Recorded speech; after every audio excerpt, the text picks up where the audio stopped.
तो दोस्तों स्वागत है आपका एक और मज़ेदार एपिसोड में। जैसा कि आपको पता है हम भारत की संस्कृति पे बहुत ज़्यादा बात करते हैं, भारत की अपनी ओरिजिनल साइंसेस की बात करते हैं अपने पॉडकास्ट में। इसीलिए आज हम एक ऐसी साइंस के बारे में, ऐसी विद्या के बारे में, ऐसी चीज़ के बारे में बात करने चाह रहे हैं जो हमारी भारत में ही ओरिजिनेट हुई है, पर हम इंडियंस ही उसे भूलते जा रहे हैं। तो हमें लगा कि इस मुद्दे पे बात होना बहुत ज़रूरी है।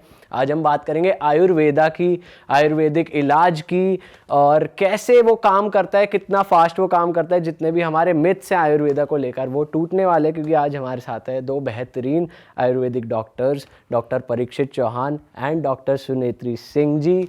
और ये सर जो है वो पिछली 5 पीढ़ी से इनकी फैमिली आयुर्वेदा में है, आयुर्वेदिक चिकित्सक हैं। और मैम के पास बड़ी सारी गवर्नमेंट अप्रूव्ड उपाधियां हैं जो मेरे को तो याद नहीं रही। तो मैम प्लीज़ हम लोगों को एक ब्रीफ इंट्रोडक्शन अपने बारे में दीजिए। मैं हूँ वैद्य सुनेत्री सिंह और मेरे साथ है मेरे पति डॉक्टर परीक्षित सिंह चौहान। तो बेसिकली हम लोग एक नोएडा में एक सेंटर चलाते हैं जो कि एक NABH आयुर्वेदिक सेंटर है, NABH अप्रूव्ड सेंटर है, which is the first centre in Noida. हमारा सेंटर भारत सरकार द्वारा CGHS मान्यता प्राप्त है, यानी सेंट्रल गवर्नमेंट हेल्थ के एम्प्लॉयज़ हैं उन सभी के लिए हमारा सेंटर निःशुल्क सेवाएं देता है।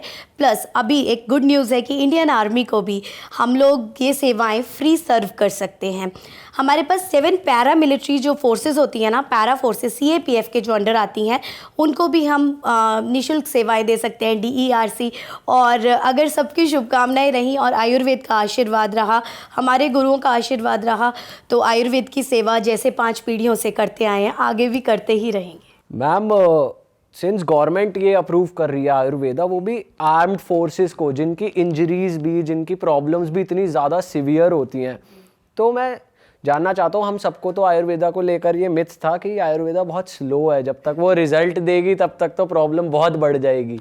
और एलोपैथिक पे लोग ट्रस्ट भी या यूज़ भी ज़्यादा इसलिए करते हैं, वो इंस्टेंट रिलीफ देती है। तो आप ये मिथ ज़रा क्लियर करो, क्या आयुर्वेदा सच में स्लो है?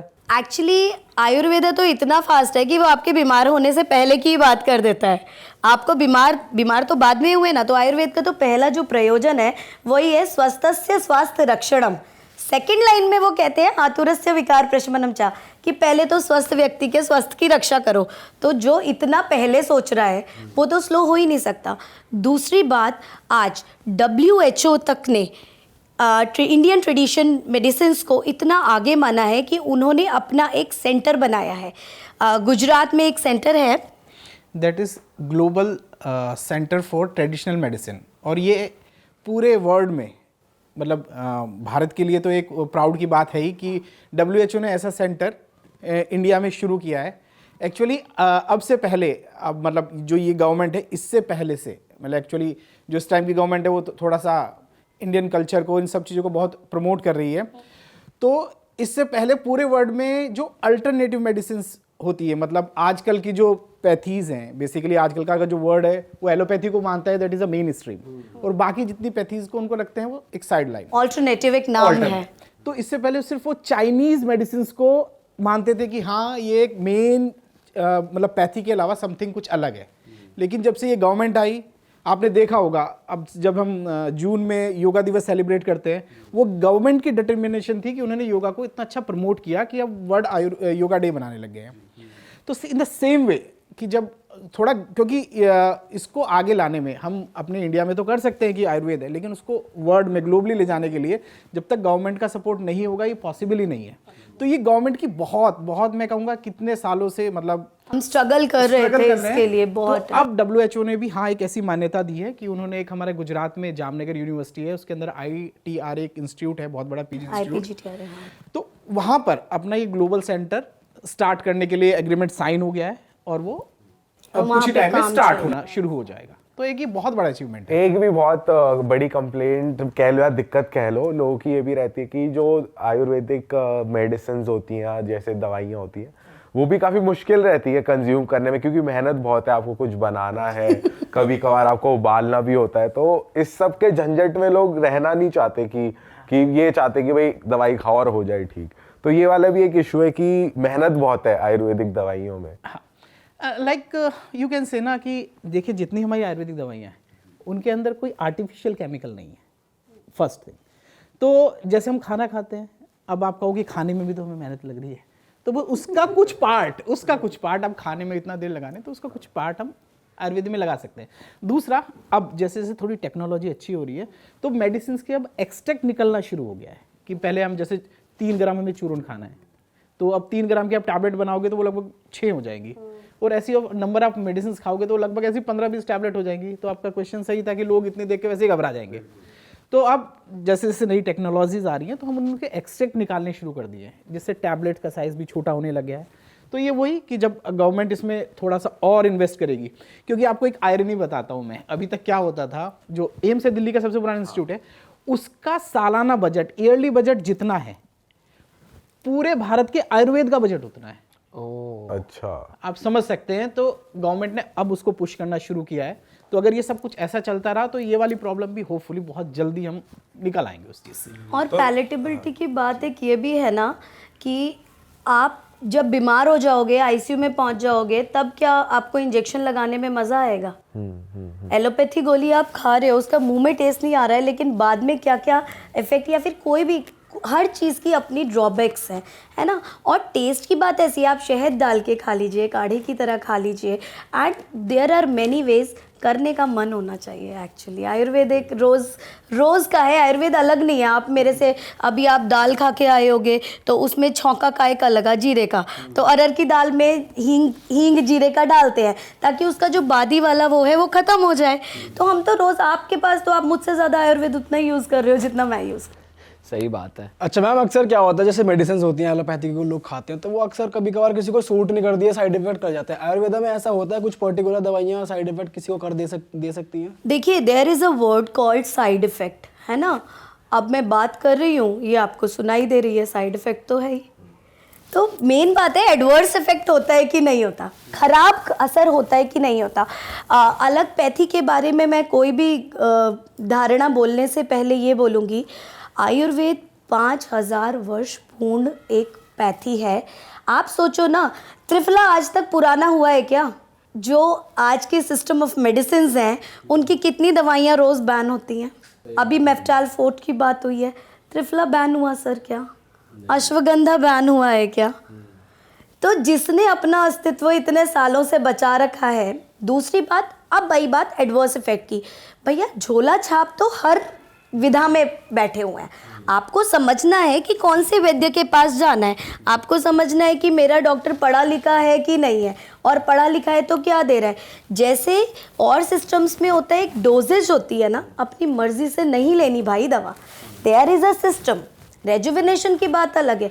तो जब आप ढंग से प्योरीफाइड अच्छी कंपनी की अच्छे वैद्य से दवा लेंगे तो डेफिनेटली उपशय आएगा। और एडवर्स इफेक्ट यूजुअली अपनी गलती के बिना नहीं होते। अब जब प्रेस्क्राइब डोज कम है, आप ज़्यादा लोगे तो होगा ही होगा, अदरवाइज ऐसे एज सच होते ही नहीं है, ये जन साधारण जानता है, ये तो आप लोग भी जानते हैं। और मैम अगर हम आयुर्वेदिक की बात करें तो ये बुक में मतलब कहाँ पे मेंशन्ड है कि एक प्रॉब्लम स्टार्ट कहाँ से होती है, ऐसा कुछ स्पेसिफिक मेंशन्ड है कि एक प्रॉब्लम या बीमारी स्टार्ट ही कैसे होती है?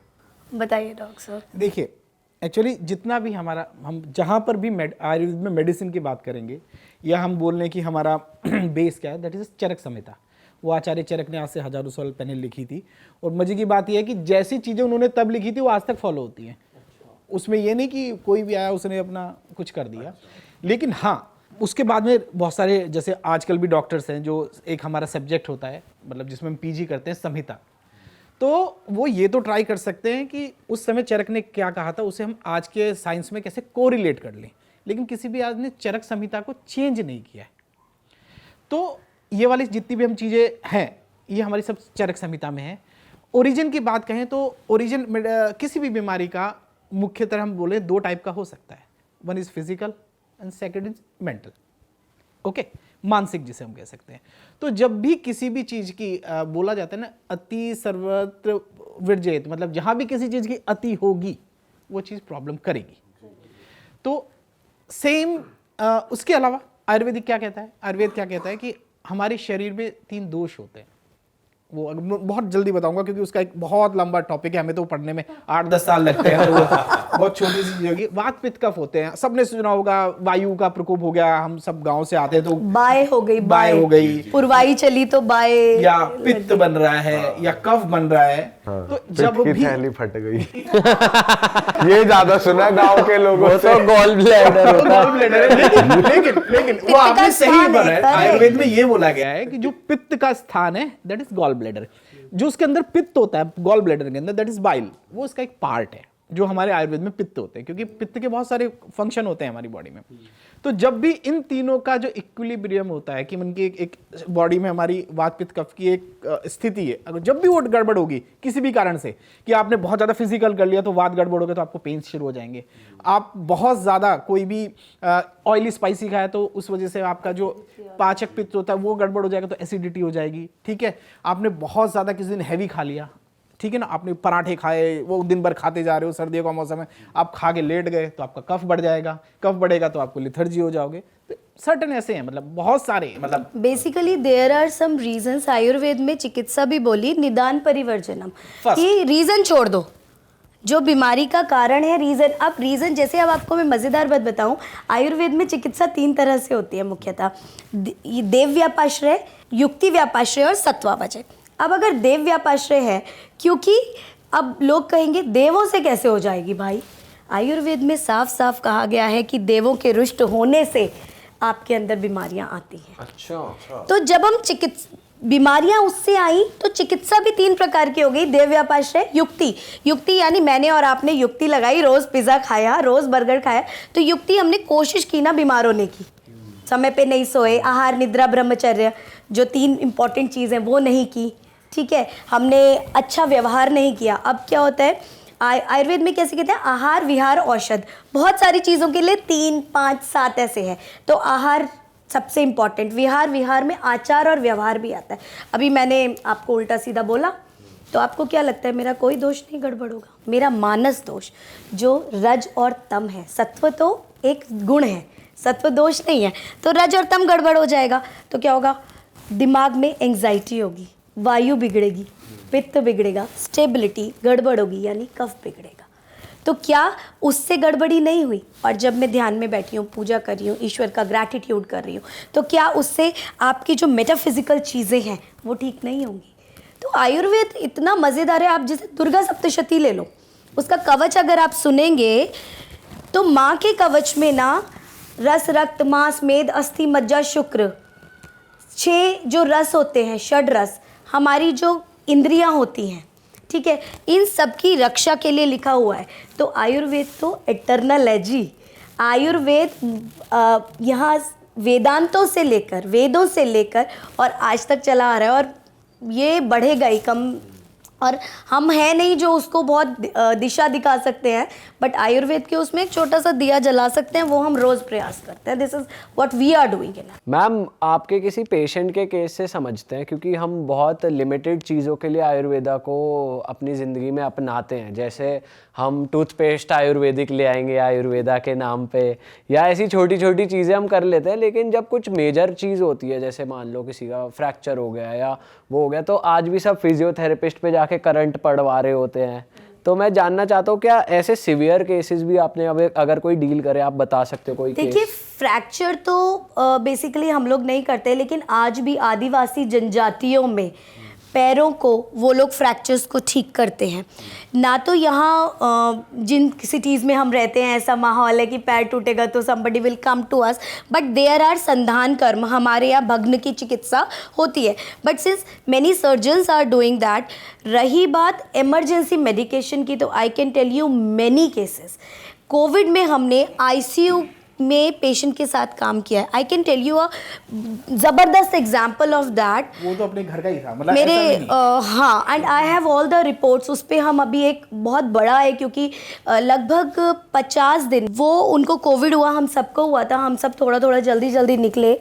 तो उनको जब कोविड हुआ, he was there in a hospital in Indirapuram for 57 days, जिसमें कि 50 डेज वो वेंटिलेटर पे थे। अरे बाप रे। और ये बात मेरे जितने नोन टू हैं, जितने रिश्तेदार हैं, बहुत लोगों को ये बात मालूम है। वो तो हॉस्पिटल में अगर डॉक्यूमेंट हाँ, हॉस्पिटल में, और हम भी इतनी क्रिटिकल कंडीशन में ये नहीं कहते हैं कि नहीं नहीं आप, क्योंकि कुछ होता है ना तो इल्ज़ाम पहले आयुर्वेद पे आ ही जाता है कि जी बिगड़ गया जी इसलिए।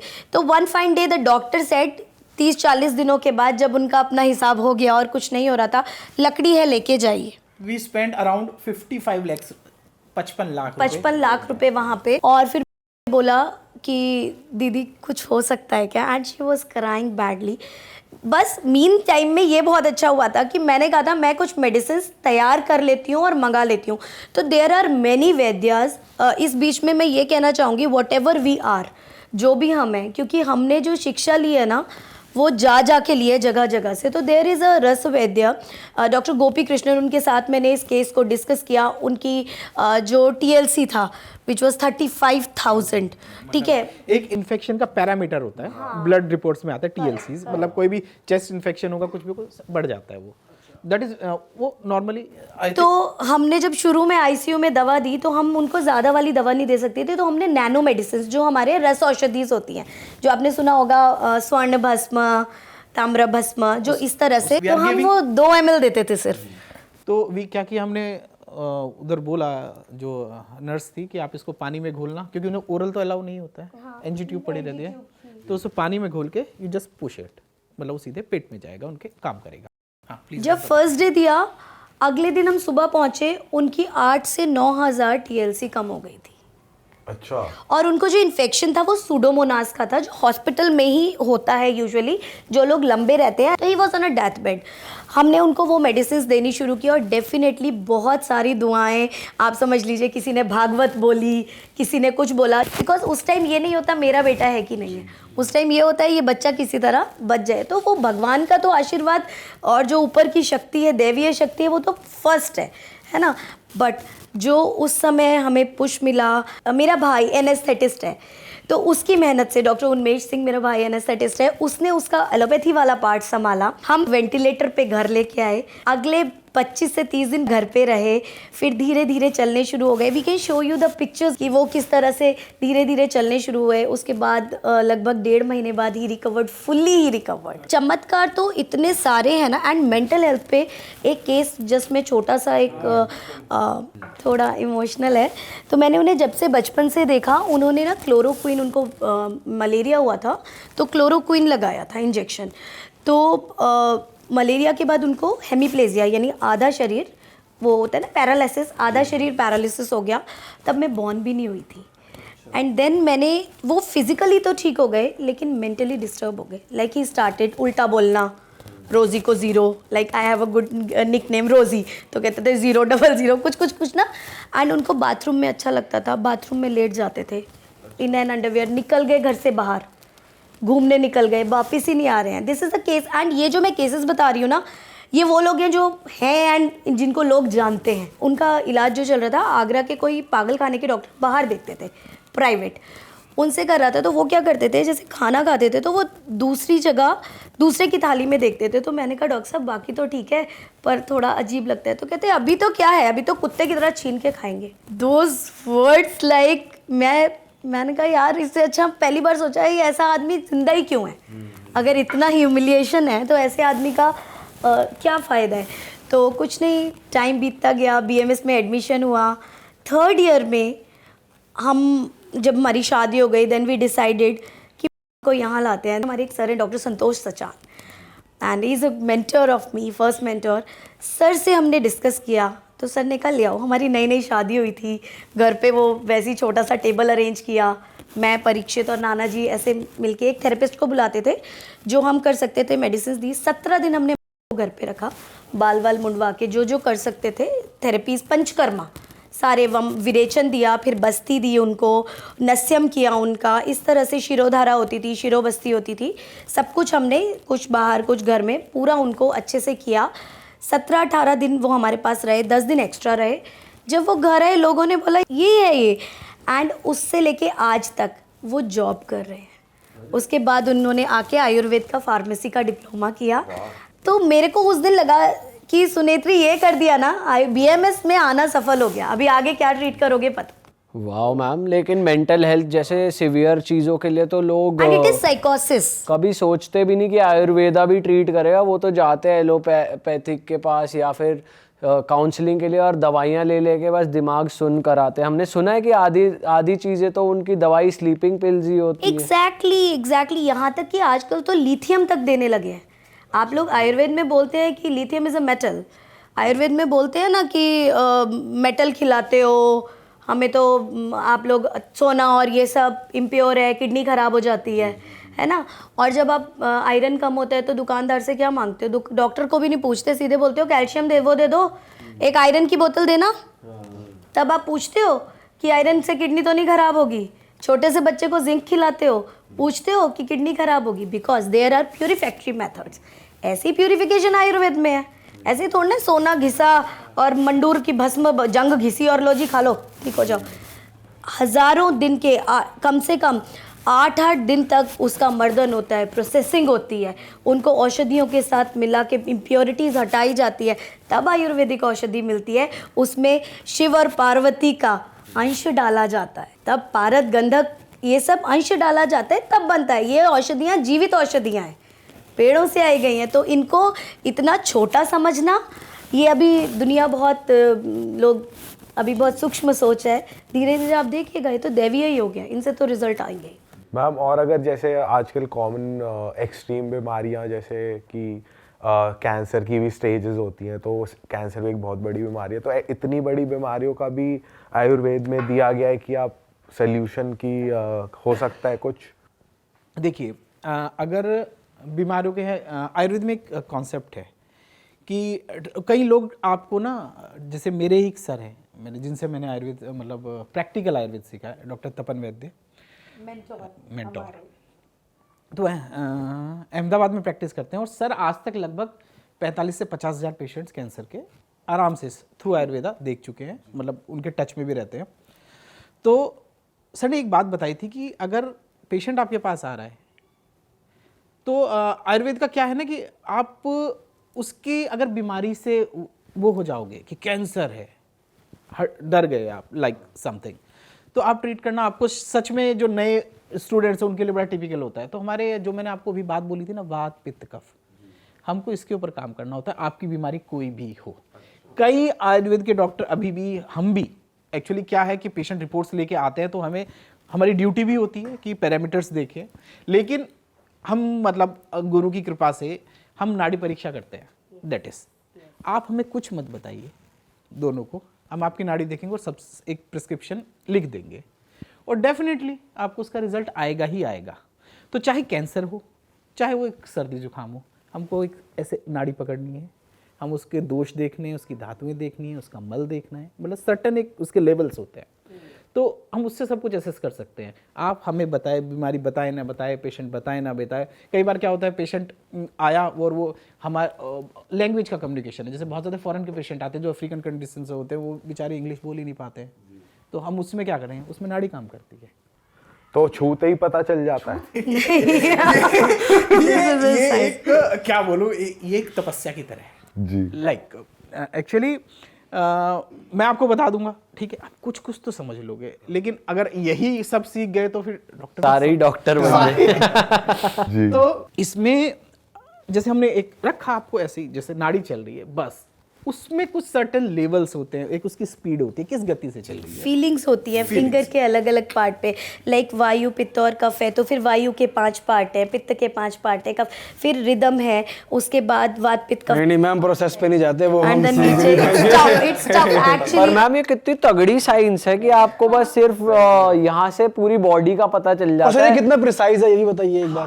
प्रिसाइज का मैं ऐसे बताता हूँ कि अगर आप इसके ट्रेड्स जनरल, जो मैंने आपको 3 चीजें बोली, वात पित्त कफ, सप्त धातुएं बोली और ये मलमूत्र बोले जो हम जो शॉर्ट में, तो अगर हम इसके ट्रेड्स निकालें ना, ऐसे 64 ट्रेड्स होते हैं, 64 टाइप से इसके वेरिएशंस हो सकते हैं। अगर हम उसके सब वेरिएंट में और जाएंगे तो यू कांट काउंट, आप जान ही नहीं सकते हैं कितने हैं। तो वो बस सारा कुछ वो होता है कि आपकी फीलिंग कैसी है। हम लोगों ने एक डायरी बना रखी है, आपको कभी दिखाएंगे, तो हम लोग ना लिख के पेशेंट से लिखवाते हैं, how accurate are you feeling. मतलब हमने उसका डायग्नोसिस किया हाँ, एंड और उससे हम दैट बोलते हैं। डायरी भी हाँ, फीडबैक लेते हैं। हाँ, रीज़न ये इसलिए नहीं है कि ये सिर्फ इसलिए है कि आने वाले जब कोई स्टूडेंट हमारे पास सीखने आते हैं ना, वो विश्वास नहीं करते हैं। वो कहते हैं मैम ऐसे कैसे, तो मैं दिखाती हूँ, देखो पेशेंट ने अपने हाथ से लिखा है बेटा 70, 80, 100, 99 पेशेंट। आपको कैसे पता? आपको कैसे पता? उसमें एक सर ने, मतलब जो हमारे गुरु हैं, उन्होंने हमेशा बोला है जब भी किसी की नाड़ी परीक्षा करो उसके साथ जो भी है उसको बाहर बैठा दो। क्योंकि मतलब बहुत ऐसी चीजें होती है, डेफिनेटली होती है, पेशेंट आपसे शेयर नहीं करना चाहता है। हाँ। वो है आपको किसी और चीज के लिए, लेकिन आयुर्वेद में क्या रहता है कि चीजें इंटरकनेक्टेड है। कि जैसे आप हो सकता है आप मुझे दिखाने आए कि मेरा पेट गड़बड़ है, तो उसके पीछे बहुत बड़ा कारण आपका मन होता है, मानसिक होता है। तो वो तो बोला जाएगा मेरा पेट खराब है, मेरा पेट खराब है। नाड़ी में देखने में आता है कि कुछ ऐसी नाड़ी आ रही है जो मन से संबंधित है, तो बोलेंगे नहीं आपके साथ ऐसी प्रॉब्लम है, तो पेशेंट लाइक एक नाड़ी में हम ये बोलते हैं पेशेंट को, अगर एक कि आपको ना रात को 2 से 4 बजे तक नींद खुलती है, पेशेंट ऐसे हाँ डॉक्टर साहब आपको कैसे पता?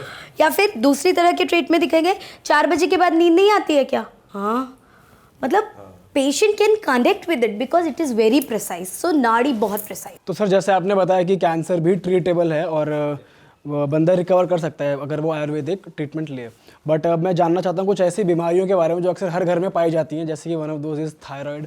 वो का मतलब आंटियों को भी हो रहा है, 40-50 साल की, इवन बच्चों को भी अब हो ही रहा है, लोग बच्चे भी फेस कर रहे हैं। तो मैं जानना चाहता हूँ कि वो ट्रीटेबल है, कितना टाइम लगता है बंदा रिकवर कर जाएगा अगर वो आयुर्वेदिक मेडिसिन लेता है? तो देखिए उसमें सर्टन, सबसे पहला हम तो यही बोलते हैं कि जो आपको क्या बोलते हैं, एक डॉक्टर के पास जाएंगे तो आपकी हिस्ट्री ज़रूर लेगा आयुर्वेदिक डॉक्टर।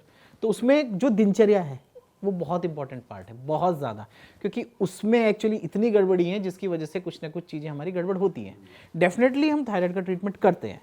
ट्रीटमेंट का देखिए सर्टेन वो वेरी करता है। अगर जैसे हमने पेशेंट को कुछ काउंसिल किया कि आपको इस समय ये खाना है, इस समय नहीं खाना है, इस टाइम सोना है, इस समय जागना है, पेशेंट वो फॉलो कर रहा है, हमारी मेडिसिन ले रहा है, तो डेफिनेटली आप मान के लिए 3 से लेके 3 महीना द शॉर्टेस्ट, और लगभग 5 से 6 महीने तक हम सिर्फ आयुर्वेदिक ट्रीटमेंट पे लाके पेशेंट को छोड़ सकते हैं। मतलब उसकी जो भी और मेडिसिन में पेशेंट्स खुद से होने लगते हैं। बेसिकली आप एलोपैथी गोली भी तो जिंदगी भर खा रहे हो ना। थायराइड हो गया तो अब तो जिंदगी भर खानी है, बीपी की गोली लग गई, ऐसे सुना होगा ना, गोली लग गई अब तो गोली लगी रहेगी, है ना? ऐसा नहीं होता, क्योंकि ये लाइफस्टाइल डिसऑर्डर्स हैं, इनमें रिजल्ट्स बहुत अच्छे हैं। ज़रूरत है एक अच्छे वैद्य की, वो आपको ढूंढना पड़ेगा। और बीपी जैसी बीमारी में भी लेकिन यही ज्यादा कहा जाता है कि लाइफस्टाइल को मेंटेन रखो, जैसे आप कह रहे हो, तो वो ज्यादा जरूरी है। बेसिकली बीपी में ना हम लोग नेग्लिजेंस बहुत करते हैं। अभी तो इतना ही है, एक ही बार तो आया है हमारा। जैसे कोई बताएगा, जैसे हमारे पास एक्सीडेंटल मतलब इंसिडेंटल बहुत चेक होता है कि जैसे हमारा एक रूटीन है कि आया तो बीपी चेक होगा, तो हमने बताया आपका बीपी चेक आया है, तेज ज़्यादा आया है बीपी, तो कहेंगे नहीं मैम आज आ गया होगा, हमारा तो ज़्यादा नहीं आता। मतलब उनको एक रिलक्टेंसी है कि मेरा बीपी कैसे ज़्यादा आ गया। मतलब आप ये कह रहे हैं कि जैसे भी आपने इससे पहले बोला था कि अगर वो 3-4 महीने में हमने उसको कंट्रोल में कर लिया तो उसको मेडिसिन आयुर्वेदिक भी खानी ही पड़ेंगी जिंदगी भर? ज़रूरी नहीं होता, बिल्कुल ज़रूरी नहीं होता। आई हैव अ पेशेंट जो हैं लगभग 50 इयर्स के अराउंड हैं, तो वो हमारे पास आई तो स्पाइन के पेन को लेके थी। उनको सीवियर कई जगह डिस्क बल्ज थे, स्टेनोसिस थी, मतलब कमर रीढ़ की हड्डी का दर्द, नसें दबी हुई थी, ठीक है, चलने में दर्द है, बहुत देर बैठ नहीं पाती, बेल्ट लगा के। जब हमने उसकी पंचकर्म चिकित्सा की, उसके बाद उनकी बीपी की दवा बंद हो गई। अब रेयरली कभी ऐसे होता है उनका थोड़ा बहुत शूटअप हुआ, वो भी ऐसे डेंजर लेवल पे नहीं, थोड़ा शूटअप हुआ, उनको पता है कि मुझे ये वाली आयुर्वेदिक औषधि बस ऐसे शुरू करनी है। तो ऐसा नहीं है बीपी की दवा बंद नहीं होती, आई कैन एश्योर। बट वही है कि डॉक्टर की दवा ढंग से खानी है, बात माननी है। तो और सबसे पहले तो खुद को मनाना है ना, खुद को एश्योर करना है कि भैया आयुर्वेद खाओ और ठीक होगे पक्का। मैम यही बहुत कॉमन है जो आपने बोला, रीढ़ की हड्डी में दर्द और नस दब जाना, पीठ का दर्द रहना। हाँ, मेरा तो सबसे प्यारा सब्जेक्ट ही न्यूरोलॉजी है। मैं न्यूरो रिमैट बहुत देखती हूँ और मुझे हड्डियों और नसों से बड़ा प्यार है, और उसका रीज़न है डॉक्टर एल महादेवन सर। तो एल महादेवन सर आज तक लगभग 7 लाख पेशेंट्स देख चुके हैं, एंड मैं उनकी स्टूडेंट हूँ, एंड मैं बहुत थैंक्स करती हूँ कि उनकी स्टूडेंट हूँ। तो मेरे को न्यूरो और रिमैट में ना सच में मज़ा आता है। और रीढ़ की हड्डी में जो लोग ऑपरेशन कराने के पीछे पड़े हैं ना, वो लोग भैया पहले देखो कि ऑपरेशन की ज़रूरत नहीं पड़ती, बहुत आफत है, फ्रैक्चर है, जहाँ लग रहा है ठीक नहीं होगा वहाँ पे ऑपरेशन कराओ। हमारे पास अभी एक पेशेंट आई थी, एज्ड पेशेंट है, उनका रिव्यू भी शायद हमारे उस पर अभी ये लोग डालेंगे। वो पेशेंट बहुत मुश्किल से चढ़ के हमारे यहाँ आई, हाफ सीढ़ी बहुत मुश्किल से आई। उन्होंने बताया कि उन्होंने अपर सर्वाइकल एरिया का ऑपरेट करा रखा है, लेकिन लंबर में भी प्रॉब्लम है। फिर वो 2 महीने बाद डॉक्टर के पास गई तो जो हमारे सर्जन थे, जो एलोपैथिक सर्जन थे, उन्होंने बोला मैम ये वाले से इस सर्वाइकल और लंबर के बीच में एक गैप होना चाहिए, 2 सर्जरी हम जल्दी से नहीं कर सकते। अब क्या हुआ, पेशेंट तो बीच में फंस गया कि क्या करेगा। पेन बहुत और ज़्यादा, पेन परेशान। कितना ज़्यादा था कि जब वो आई थी ना, वो ऐसे, एक होता है एक आंसू से रोना, एक होता है 4-4 आंसुओं से रोना, एंड शी वॉज क्राइंग। तो मैंने बोला आंटी ऐसे से हो सकता है, हम कर सकते हैं, बट पहले मैं आपको 10 दिन की दवा दूंगी, और क्योंकि दूर रहती थी तो मैंने कहा अपने घर के पास कहीं पंचकर्मा कराइए, आई विल हेल्प यू, मैं लिख के दूंगी पूरा। उन्होंने 10 दिन की दवा खाई और 3-4 दिन बाद ना उनका फ़ोन आया, कहती हैं डॉक्टर साहब हमें ना पंचकर्मा कराना है। मैंने कहा कोई बात नहीं आंटी, आप कहाँ बवाना से आएंगी, मैं लिख के दे दूंगी वो कराना। नहीं नहीं, हमें आप ही क्या कराना है। दिस स्टेटमेंट मुझे समझ आ गया कि इनको इतना विश्वास आयुर्वेद के प्रति उन 5 दिनों में हो गया कि वो आगे अपने ट्रीटमेंट को कंटिन्यू कराया। फिर वो 21 दिन तक रोज़ हमारे यहाँ आती थी, पंचकर्मा कराती थी। हमने उनके जो भी बस्तियाँ और जो एक्सटर्नल ट्रीटमेंट थे, बहुत सारे ट्रीटमेंट्स किए, and she is very happy. और इतना खुश होके ना जब आती हैं, बहुत सारी दुआएं दे के जाती हैं। तो स्पाइन में तो मैं पक्का बोलूँगी, स्पाइन ठीक करना ना आयुर्वेद वालों का काम ही है, वो हमारा ही काम है। मतलब तो स्पाइन वाले पेशेंट तो भैया प्लीज जाइए आयुर्वेदिक डॉक्टर के पास। इस केस में पंचकर्मा कराना ही पड़ेगा आपको। पंचकर्मा डिपेंड करता है कि नस कितनी दबी है, डिस्क बल्ज कितना है, कहाँ प्रॉब्लम आया है, कहीं टीयर तो नहीं है, वो सारी चीजें देखनी पड़ेंगी। मतलब हम कुछ केसेस निकाल दे, कोई एक्सीडेंट है, कोई गिर गया है, हाँ, उसके अंदर सीवियर फ्रैक्चर है, लाइफ सेविंग, तो वो ऑपरेट तो ही कराना ऑपरेट है। कराओ, कोई दिक्कत नहीं है। हाँ सिनोसिस है, जो नस दबना जिसको बोलते हैं, उसका एक सर्टेन वो है कि हाँ, उतने कैनाल अगर दब गई, कैनाल अगर दब गई है, वो उसकी सर्टेन वो है डायमीटर की, उतने तक खुली है, 100% we can cure and we can give the results. MRI के अंतर देख लो भाई, आएंगे रिजल्ट्स। मैम अगर आप शॉर्ट में टर्म एक्सप्लेन कर दे, लोगों ने कई बार सुन लिया अब तक, पंचकर्मा क्या होता है पंचकर्मा? अच्छा, जैसे जब डॉक्टर के पास जाते हैं और दवाइयाँ का आराम नहीं करती तो डॉक्टर बोलता है अब ये पथरी ऑपरेशन से निकलेगी, ठीक है। तो आयुर्वेद में कुछ ऑपरेटिव नॉन इन्वेसिव, मतलब जिनमें चीड़फाड़ नहीं की जाती है, जब दोष ज़्यादा बढ़ जाते हैं, बीमारी ज़्यादा बढ़ जाती है, तो उसे शांत नहीं किया जाता, उसे निकाल दिया जाता है, उसके दोषों को निकाल दिया जाता है। तो जब बीमारी पुरानी हो जाए, बहुत ज़्यादा सिम्टम्स तेज़ हों, बहुत ही परेशानी हो रही है, उस समय पंचकर्मा फिजिशियन आपकी हेल्प कर सकता है। मेरा तो एमडी ही पंचकर्मा में है। पंचकर्मा में 5 तरह के कर्म होते हैं। वमन यानी कि दोषों को ऊपरी भाग मुंह से बाहर निकालना, उल्टी करा के, है ना, किसे कह रहे हैं हम, नेगेटिव एनर्जी को? नहीं, दोष कह रहे हैं। देखो, वही खून जब ठीक से रहता है तो हमारी रक्षा करता है ना, हमारी बॉडी को बनाता है। उसी खून में जब इन्फेक्शन हो जाता है, वही खून हमारा दुश्मन हो जाता है। तो दोष इस वात पित्त कफ जब अपनी स्थिति से इधर उधर हो जाते हैं, बढ़ जाते हैं, कम हो जाते हैं, अपना काम ठीक से नहीं कहते हैं, तो उन्हें दोष कहा जाता है।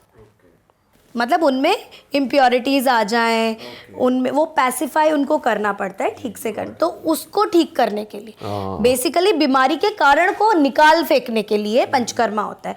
तो वमन हो गया, मुंह से निकालना। विरेचन हो गया, जो पित्त, खासकर पित्त के जो डिसऑर्डर और त्रिदोष के लिए भी, तीनों वात पित्त कफ, तीनों तरह की बीमारियों के लिए जो आयुर्वेद में मेनली कहा गया है। विरेचन एक थेरेपी होती है जिसमें आपको पहले घी पिलाते हैं और बाद में लूज मोशंस करा के नीचे के द्वार से उसको निकाला जाता है। फिर आता है बस्ती। लोग बस्ती को एनीमा सोचते हैं, मेरे को कहते हैं मैडम अनीमा तो हमने बहुत ले लिया, पानी का अनीमा ले लिया, तेल का। एक्चुअली में आपने देखा है, एक मज़ेदार बात बताती हूँ, जब हार्ट अटैक आता है या बीपी हाई होता है तो जीभ के नीचे दवाई रखवाई जाती है, तब तो मुंह से नहीं खिलाई जाती ताकि उसका एब्जॉर्प्शन जल्दी से हो जाए।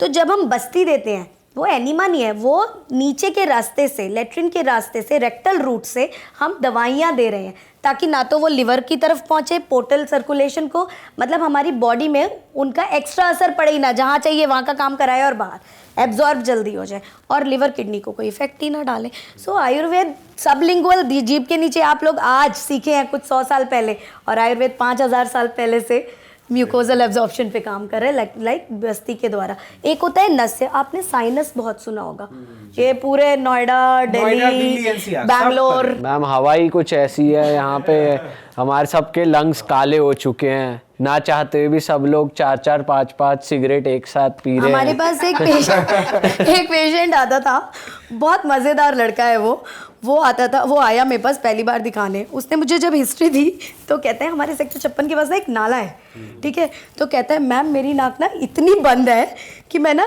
जब थोड़ी खुली होती है मैं नाले पे जाके ना स्मेल करता हूँ। And this is the truth, ये सही है। उसकी मतलब एक लाइनिंग है कि वो इतना परेशान था कि उसे कोई छोटी मोटी स्मेल तो आती नहीं थी।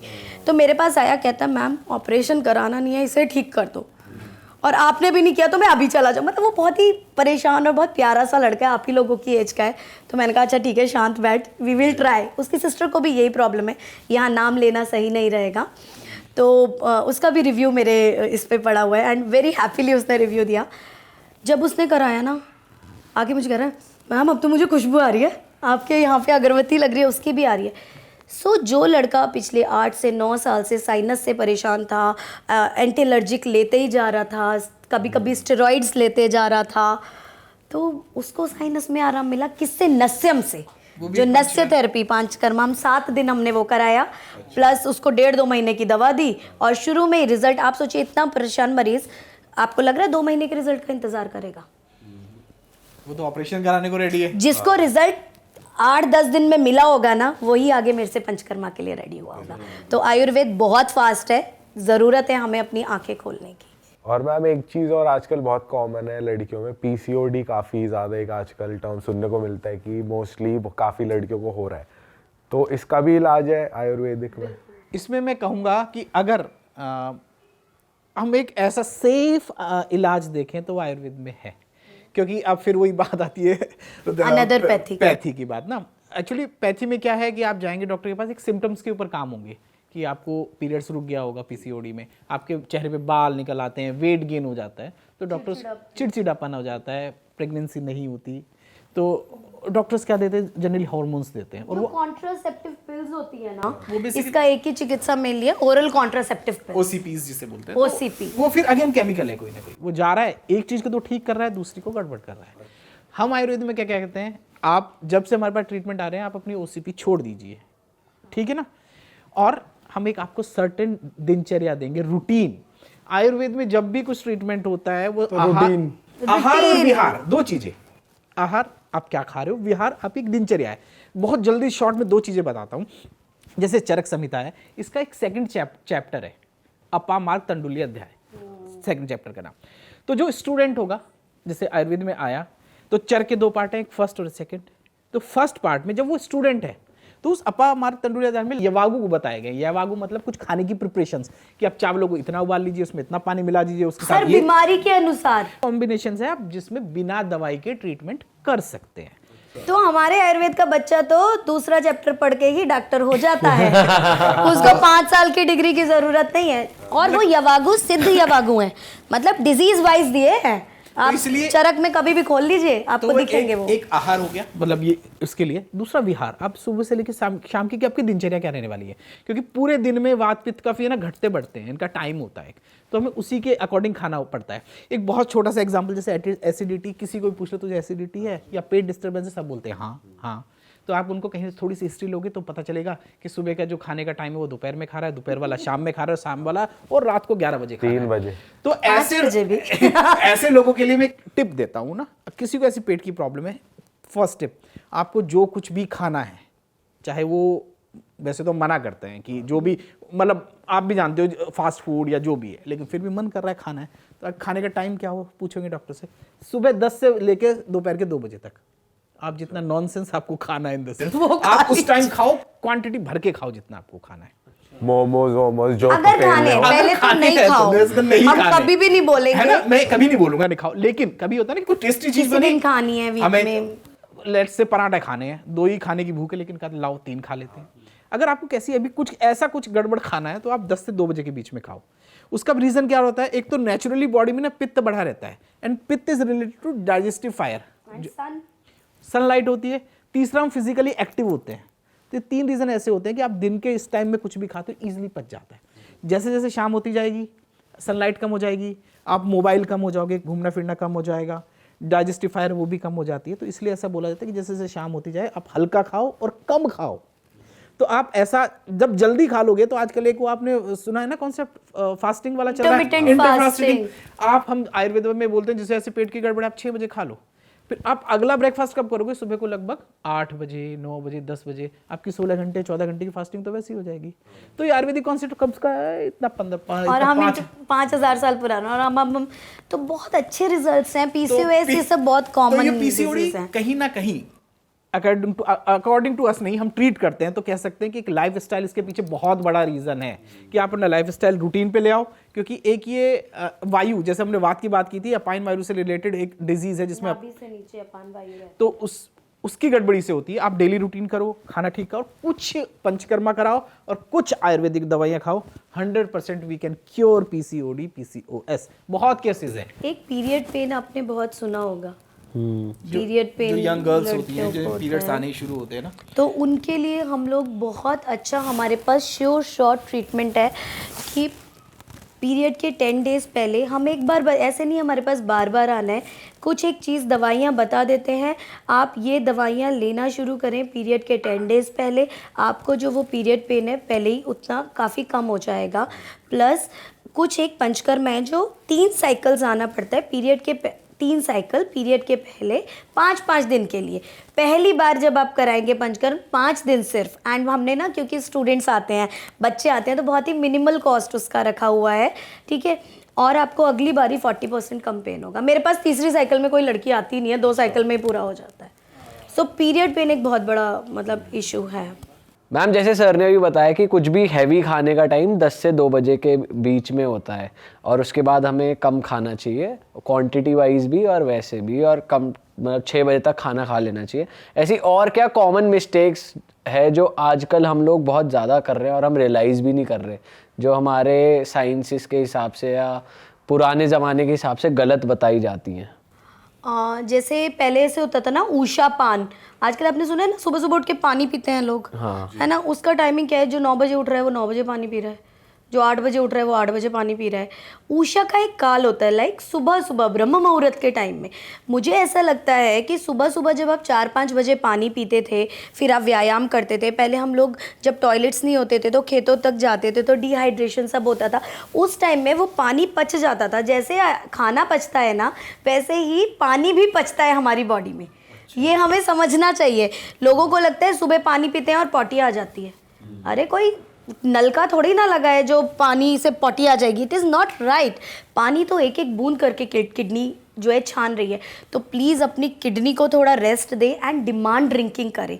जितनी प्यास लगे उतना पानी पिएं। सुबह अगर गुनगुना पानी पीना है, आधा ग्लास पी लीजिए। ये जो भर भर लोटा और ये सब पीते हैं ना, ये तो जिम की वजह से चल गया था कि जैसे एक्सरसाइज करो, जिम करो, तो कम से कम पूरे दिन में 6 लीटर पानी तो पीना है। पूरे दिन में आप सिप सिप करके पी रहे हो ना, गल्प करके एकदम। पहले कहते थे ना खड़े होके पानी मत पियो, है ना, दूध खड़े होके पियो और पानी बैठ के पियो, घुटने में प्रॉब्लम होती है। तो देयर आर सर्टेन थिंग्स जो दादा नाना दादी नानी जानती हैं। अपने घर में जाओ, अपनी दादी नानी से पूछो और फिर वही चीज़ मांगो। आप एक मज़ेदार बात बताओ, एक कलिहारी होती है, तो पहले जब डिलीवरीज होती थी ना, तो पेट पे कलिहारी की जड़ बांधते थे पेन इंड्यूस करने के लिए। तो सोचिए आयुर्वेद की ब्यूटी के ऊपर बांधते हैं और अंदर असर करती है।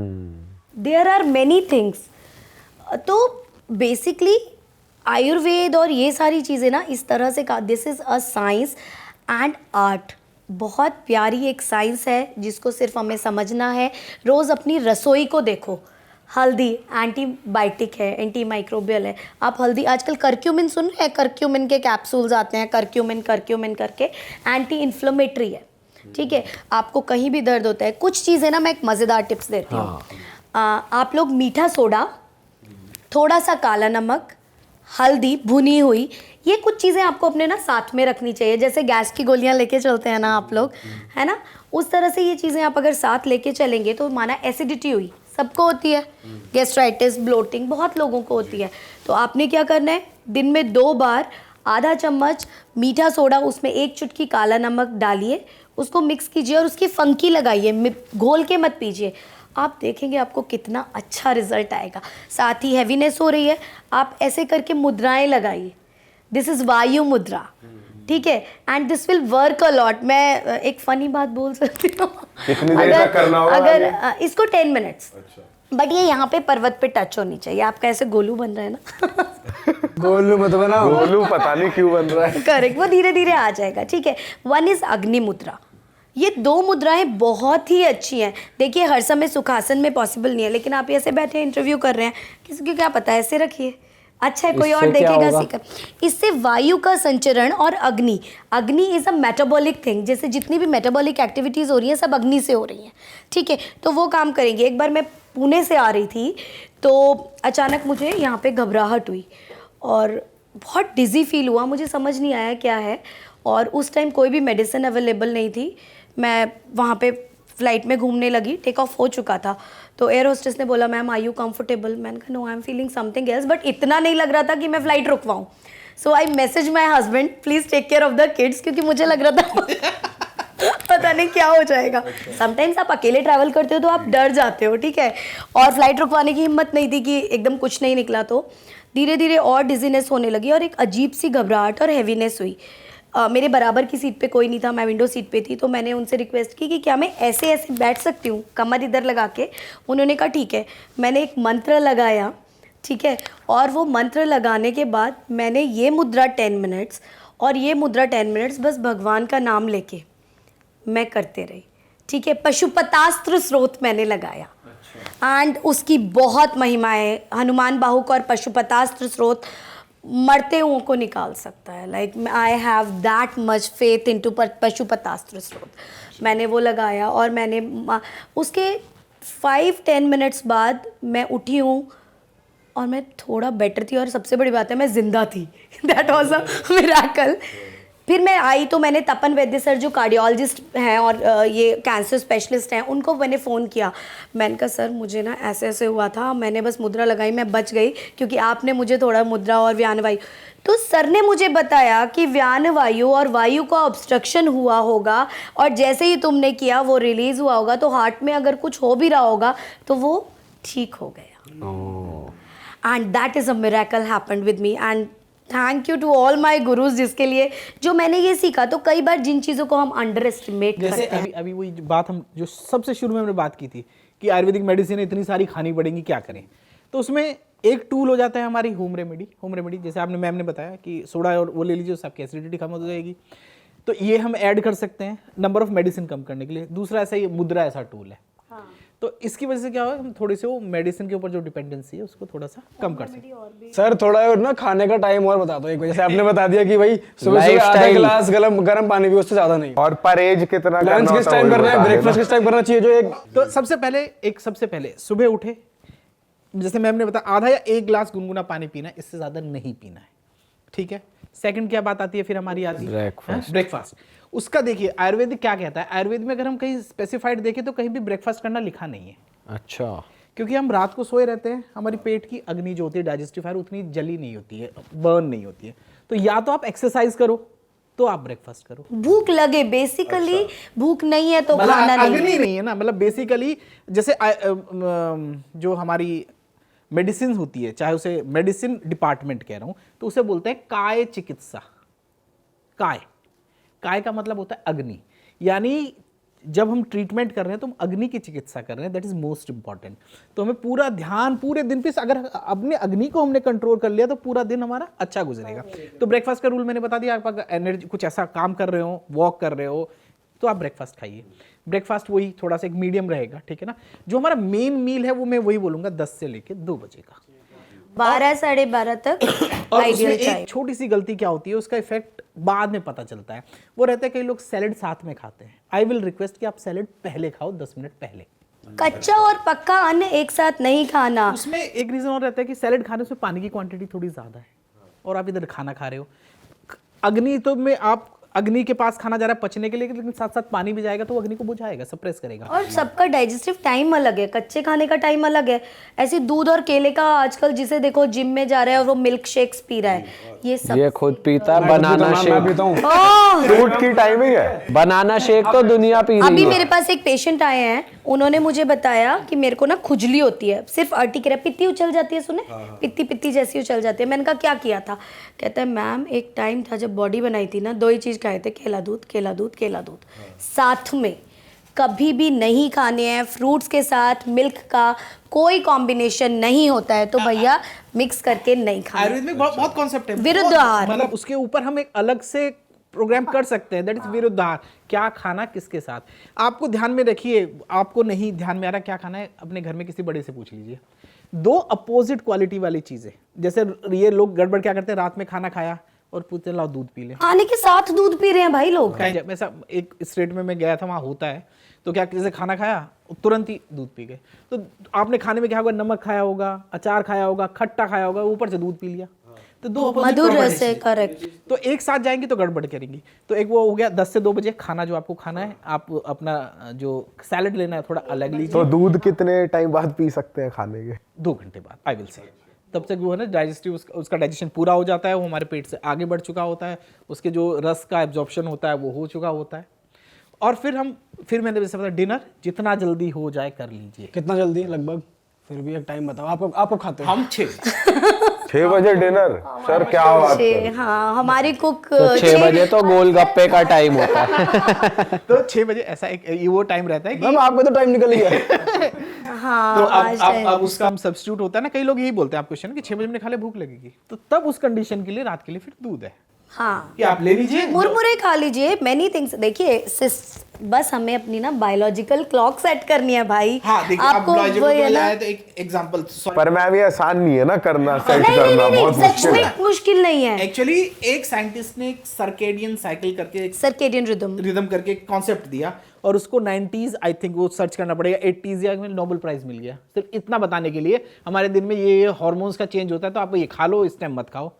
आयुर्वेद उसे 5000 साल तक बोल रहा है। यही तो चीज मैं आपको बता रहा हूँ। कितने बजे खाना है, एंड इट्स नॉट टफ यार। आपको क्यों एक tough बार लगता है? हैबिट फॉर्म, एक जब हम प्रैक्टिस में थे तो ऐसा लगता था कि पेशेंट तो रात को सुबह शाम ही देखते हैं ना, आप डॉक्टर के पास कब जाते हैं, सुबह शाम। पर जब मरीज से आप रोज बोल रहे हो टाइम से खाओ, तो वन फाइन डे आज से 8-9 साल पहले हमने डिसाइड किया हम ऐसे नहीं देखेंगे। तो अब हमारे क्लिनिक के टाइम है सुबह 9 से लेके 5 बजे तक, हम 10 से 5 में पहुंचते हैं, दोपहर में 12:30 लंच के लिए आते हैं। उससे हमारे पेशेंट की नंबर ऑफ पेशेंट्स में अंतर आया, लेकिन रोज़ झूठ नहीं बोलते हैं भाई, इतने ही बजे खाते हैं। एंड कैसे शुरू किया था कि जब मैंने स्टार्ट किया था तो हमने खाना शुरू किया, मैं अकेले खाती थी, क्योंकि आज के भारत में किसी को सिखाओ ना, कोई सीखता नहीं है, ये कंफर्म है ना। तो मैंने खुद शुरू किया, लेकिन भूख का टाइम तो है ना, जो प्रकृति है वो तो उसी टाइम खाना मांगेगी, जो एनलाइटेंड अग्नि की जगने का टाइम होगा। तो स्मेल आई तो मेरी बेटी ने बोला आंटी मुझे भी दे दीजिए मम्मा के साथ। उसने खाना शुरू किया, धीरे धीरे डॉक्टर साहब ने खाना शुरू किया। मेरा छोटा सा बेटा, मैं भी खा लूँगा। हमारे यहाँ 7 बजे रात हो जाती है, और ये एक इंसानियत की बात है। आपकी मम्मियाँ भारत में जब तक रसोई बंद नहीं होती, वो औरत को शांति नहीं मिलती जो घर की औरत होती है। तो इतने हम्बल हो जाओ भैया। 7 बजे के बाद आप सोचिए, हमारे पास फ़ोन देखने का भी टाइम है, बच्चों के साथ खेलने का भी टाइम है, माँ बाप से व्हाट्सएप कॉलिंग का भी टाइम है हमारे पास, क्योंकि 7 बजे के बाद 3 घंटे हैं भाई जी। एक दूसरा दिन है। आप लोग के पास वो दिन नहीं है। मैम वैसे मुझे याद आ रहा है, मोस्टली लोग जो जॉब करते हैं, जो हमें देख रहे हैं, 7 बजे तो बॉस उनकी गुद्दी पकड़ रहा होता है, आज क्या क्या करा, चलो खाना वाना घर जाके खाना। फिर वो बेचारे कैब पकड़ के नोएडा से गुड़गांव से नोएडा आते हैं 9 बजे 10 बजे, फिर कुछ सीरीज चलाते हैं, फिर 10:30 11 बजे आजकल लोगों का डिनर टाइम हो रहा है। उसी की वजह से तो आजकल जो लाइफ स्टाइल वाली बीमारी बढ़ी है, जो पीसीओडी का रीजन आप मान लो। एक काम कर लो यार, एक वक्त समय से खा सकते हो, बहानेबाजियां तो कितनी भी कर लीजिए, एक वक्त का खा लो। तो आपने 50% सुधारा कि नहीं सुधारा? कुछ से अगर मैंने अपना लंच टाइम सही कर लिया तो क्या आपने 50% नहीं सुधारा? लंच टाइम चलो काफी लोगों का ठीक है, हाँ तो कुछ तो डिनर हो टाइम तो सकता। मैम ये तो बहुत ही मुश्किल है भाई, 6 बजे। आप आसान काम तो करो। हाँ सही बात। मैं सच में बोल रही हूँ, आज से आप लोग एक टाइम एक मील, मैं सबको बोलती हूँ, एक काम एक मील एक आदत सिर्फ बदल दो, फिर उसके बाद जब मन करे मुझे मन से थैंक यू बोल देना। अरे वाह। अच्छा मैम, आजकल ये भी बहुत ज़्यादा हो रहा है, हर घर में होता है कि यार किसी दादी के, नानी के, चाची के घुटनों में दर्द है, तो ये भी आयुर्वेद से ठीक हो जाता है? बिल्कुल ठीक हो जाता है। और हम लोग ना, क्योंकि हम पढ़े लिखे वैद्य हैं, हम लोगों को डायग्नोसिस सिखाई जाती है, हमारी जो ड्यूटीज़ होती हैं वो एलोपैथिक हॉस्पिटल्स में भी होती हैं। और मैं ये मानती हूँ ये जो टेस्ट और डायग्नोस्टिक है ना, ये ना आयुर्वेदिक है ना एलोपैथिक है। कोई कैसे कहता है कि अल्ट्रासाउंड और एक्सरे एलोपैथिक या मॉडर्न है? वो एक डायग्नोस्टिक टूल है ना। अब आप ये बोलो कैमरा आयुर्वेदिक है कि एलोपैथिक है? कैमरा तो एलोपैथी मशीन है ना। मशीन है। तो डायग्नोस्टिक जो हुआ, लैब टेस्ट हुए, एक्सरे हुआ, एमआरआई हुआ, ये क्या आयुर्वेदिक है कि एलोपैथिक है? मशीन है। हाँ आप समझ रहे हैं मेरी बात को? तो हम लोग कई बार पेशेंट ऐसा क्वेश्चन कर लेते हैं कि आप तो आयुर्वेदिक डॉक्टर हो, क्यों करा रहे हैं? कि मेरे को बोलते हैं कि आप नाड़ी से ही बता दो ना हमारी नस दबी है। मैं कहती हूँ भाई जब दिख रहा है तेरे एक्सरे में या एमआरआई में, तो नाड़ी से क्यों? उसका सपोर्ट मिल सकता है तो लो, मतलब जो प्रत्यक्ष है उसको प्रमाण की जरूरत, प्रत्यक्ष मुझे दिख रहा है। दूसरी बात, रही बात घुटनों की, तो हम एक्सरे कराते हैं जैसे स्टैंडिंग व्यू में। मैं कहती हूँ खड़े होके एक्सरे कराओ ताकि पता चले गैप कितना है हड्डियों में। जिन जिन की कमर घुटना गड़बड़ होता है उन सबके कमर में दर्द यूजुअली मिलता ही मिलता है। तो घुटनों का इलाज बहुत अच्छा है। लिगामेंट टियर, आजकल आपने सुना होगा ना, लिगामेंट टियर होता है, हम लोग ऑपरेट कराते हैं, ठीक है। लिगामेंट रिपेयर के बहुत संभावनाएं होती हैं आयुर्वेद में। तो लिगामेंट टियर के लिए ऑपरेट कराने से पहले किसी आयुर्वेदिक रिमैट, जो हड्डियों का, स्पेशली जो हड्डियों को देखता हो आयुर्वेदिक डॉक्टर, उसके पास जाइए और अपने घुटने का एमआरआई, एक्सरे सब लेके जाइए। 7-7 दिन में हमने लिगामेंट रिपेयर किया है। अरे वाह, 7-7 दिन में। 7 दिन तो मैम कुछ भी नहीं होते। Panchakarma therapy, yes, panchakarma therapy से। लिगामेंट तो कहते हैं उसमें वो सेल्फ रिपेयर ही नहीं होता बॉडी में, ऐसी कौन चीज है। कहते हैं? कौन कहते हैं? कौन कहते हैं ये बताइए। ये आपके अलावा बाकी सब कहते आए हैं अभी तक। तो जैसे मैं उनकी विधा को नहीं जानती, कोई मेरी विधा को कैसे जानेगा जब उसने पढ़ा नहीं है। मैंने इसमें अपना जीवन लगाया, उन्होंने उसमें अपना। अब अगर मैं बोल दूं कि इससे तो ये इलाज होता ही नहीं है, या ये तो मेरे कहने से ये टेबल ही रहेगा, है ना। वो जिसको ज्ञान होगा ना वो बात करेगा। तो उनको उसका ज्ञान है, मुझे मेरा ज्ञान है। लिगामेंट रिपेयर का बहुत अच्छे रिजल्ट्स हैं, घुटनों के tremendous results we are giving in our centre. तभी भारत सरकार ने एक विश्वास जगाया और ये चीज़ हमें आर्मी, इंडियन आर्मी तक को सर्व करने का मौका दिया है। आज इतना ज़्यादा ये चीज़ हो रही है। And there are many diseases, sinus है, माइग्रेन है, ठीक है मैम। पिंपल्स वगैरह भी, पिंपल्स होते हैं फेस पे या मस्सा होता है, लोग कहते हैं ये तो घोड़े के बाल से ही हटेगा।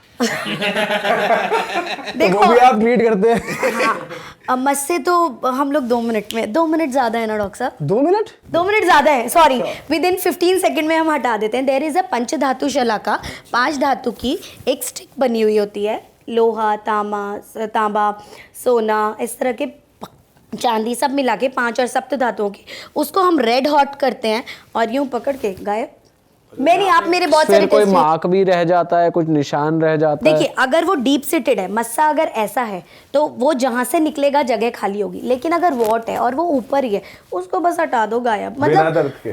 कोई इतनी देर तो बात भी नहीं लगेगी, इतना तो टाइम, जितना हमने बात की उतने में तो 3-4 10-12 हट गए होंगे। वाह यार। इट्स एंड सबसे बड़ी बात जादू ही है, है। कोई टांका नहीं, कोई लेजर नहीं, कोई वो Admission नहीं, नहीं। कोई एडमिट नहीं, कोई antibiotic पकड़ो नहीं, और निकाल दो। It's like miraculous. और कोई दर्द जलन कुछ और नहीं। हम हेयर फॉल के लिए भी कुछ है आयुर्वेदिक में।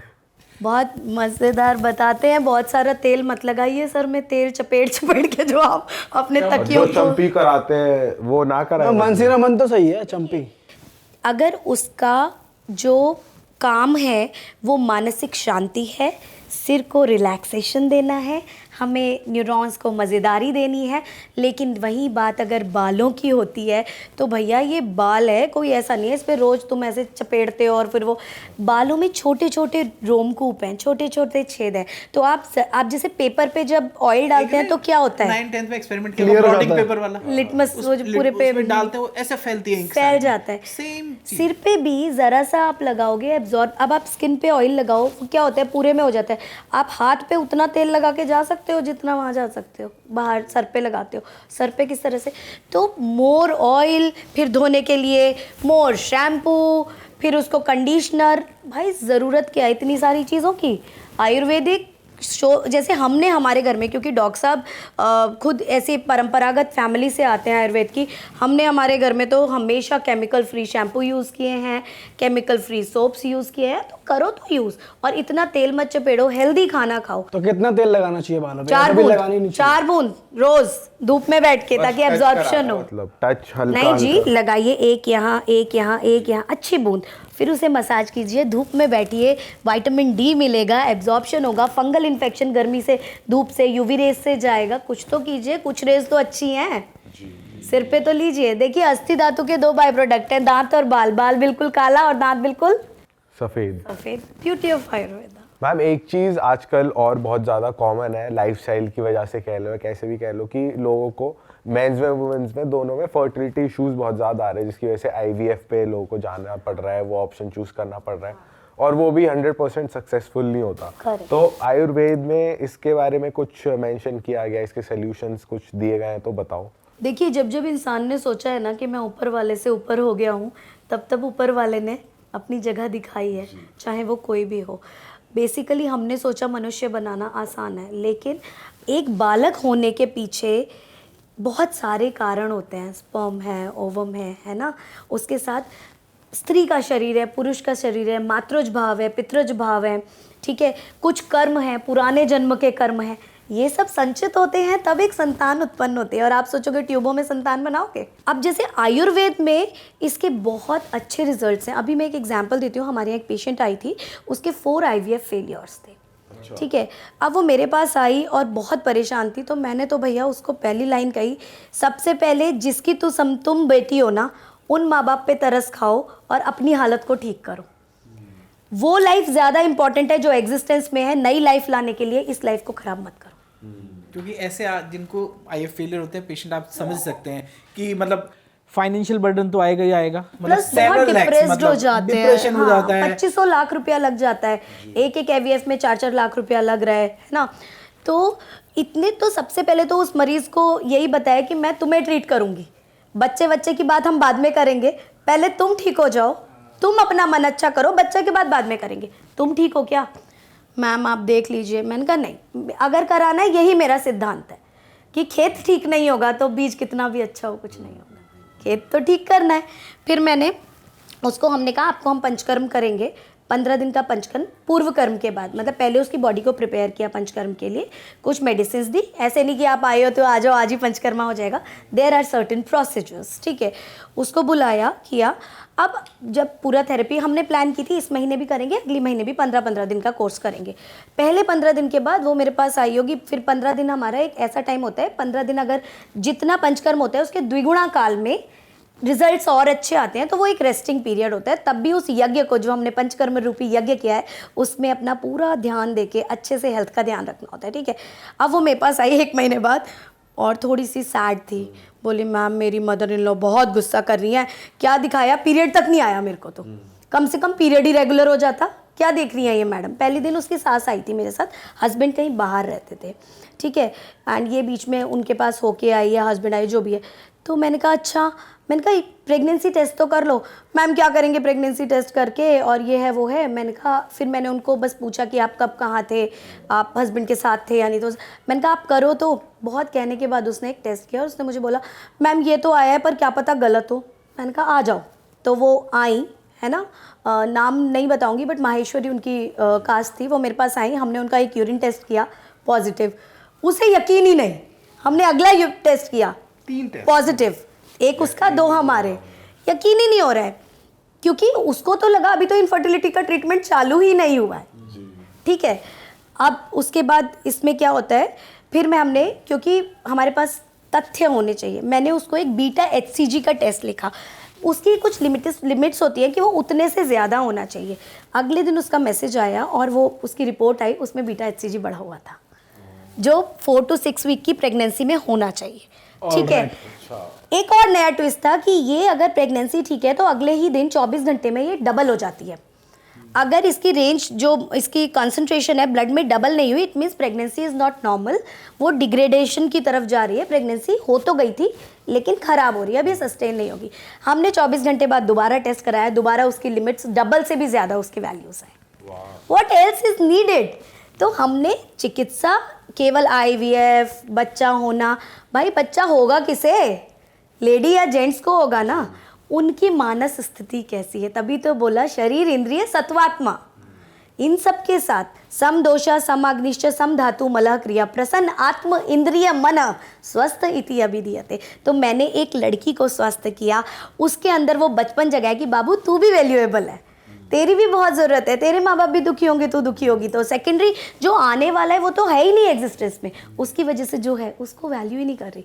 And she started living happily. जब मैंने उसे समझाया, बच्चा चाहिए था, वो डेस्परेट थी, और मैंने कहा डेस्परेट होना नहीं है, डेस्परेट से कुछ नहीं। एंड ऐसे मिरेकल्स होते हैं। ट्यूब ब्लॉक, हमारे यहाँ एक उत्तर बस्ती होती है जिसमें ऑयल डाला जाता है ट्यूब्स में यूट्रस के थ्रू, तो ट्यूब्स ओपन हो जाती हैं। एंड आजकल ये बड़ा ही इन है और सब लोग कर रहे हैं एंड रिजल्ट्स आ रहे हैं भाई, ट्यूब खोल रहे हैं डॉक्टर्स। तो Uttar Basti is a very good treatment. तो at least once you should go to the doctor, have patience. अगर एलोपैथ में 5 साल दिए हैं तो 1 साल तो आयुर्वेद को दो ना। हम रेडीमेड बच्चा नहीं दे सकते, but it will take a little time, ठीक है। और कोशिश करता है हर आयुर्वेदिक वैद्य कि ये सब हो जाए, चीज़ें सेट हो, बस खांचे सेट करने होते हैं। कभी कभी 2 महीने लगते हैं, कभी कभी टाइम लगता है। So this very very good results आता है। पर एक बेनिफिट तो है कि खर्चा कम रहता है आयुर्वेदिक में एज कम्पेयर टू एलोपैथिक। देखिए हाँ, आयुर्वेदिक दवाइयाँ लोग महंगी बताते हैं, लेकिन बिल्कुल भी महंगी नहीं है, क्योंकि जब आप एलोपैथिक दवाइयाँ खाते हैं ना, आप कभी भी, आपका माइंडसेट ही नहीं है, आपको तो लगता है ये बहुत इंपॉर्टेंट चीज़ ले रहे हैं। और आयुर्वेदिक लेते हैं तो लेते हैं, अरे पता नहीं रिजल्ट आएगा नहीं, 500 का बिल आ गया, 900 का बिल आ गया। बट आप ट्रीट वंस, एक बार आपको आयुर्वेद समझ आ गया ना, तो पैसा, ये सब चीज़ें, आयुर्वेदिक दवाइयाँ भी कम बन रही हैं, लोग कम अवेयर हैं, फैक्ट्रीज कम है, रॉ मटेरियल कम है, प्रोसेसिंग कम है, इस वजह से थोड़े बहुत रेट्स ज़्यादा होते हैं, थोड़ा बहुत। अदरवाइज चिकित्सा डेफिनेटली यार, ऑपरेशन से तो स्पाइन की चिकित्सा कम ही होगी ना, पंचकर्मा से तो कम ही होगी। अब पंचकर्मा में अगर आपका 30-40 हज़ार ट्रीटमेंट में आया भी है ना, लेकिन ऑपरेशन में कितना आएगा? 2.5-3 लाख। लाख तो है ही, 2.5-3 नहीं, स्पाइन का लाख में नहीं होने वाला, सिजेरियन हो रहे लाख में। सो और उसमें भी आप इतने कॉम्प्लेक्स एरिया को, जहाँ नसें जा रही हैं, उनको छिड़वाने को तैयार हो यार, हमसे बाहर से ही छिड़वा लो। सो प्लीज़, बहुत अच्छे रिजल्ट्स हैं, इट्स मिरेकुलस। आप कभी आइए और देखिए, फिर पता चलेगा आयुर्वेद भी अपनी जगह पे चमक रहा है। वाह मैम, मज़ा आ गया आपसे बात करके। आपने इतनी सारी अच्छी अच्छी रेमेडीज़ हमें दे दी, तो मैं जनता से रिक्वेस्ट करूँगा, जिन लोगों को भी मैम को रीच आउट करना है, मैम को रीच आउट करने की सारी डिटेल्स डिस्क्रिप्शन में है। और आप मैम को इंस्टाग्राम पे भी फॉलो कर सकते हैं, सर को इंस्टाग्राम पे फॉलो करके रीच आउट कर सकते हैं। इन दोनों के इंस्टाग्राम्स डिस्क्रिप्शन में है। और ऐसे मज़ेदार कंटेंट को अपने पास तक नहीं रखना चाहिए, हमेशा शेयर करना चाहिए, ज्ञान बांटने से बढ़ता है।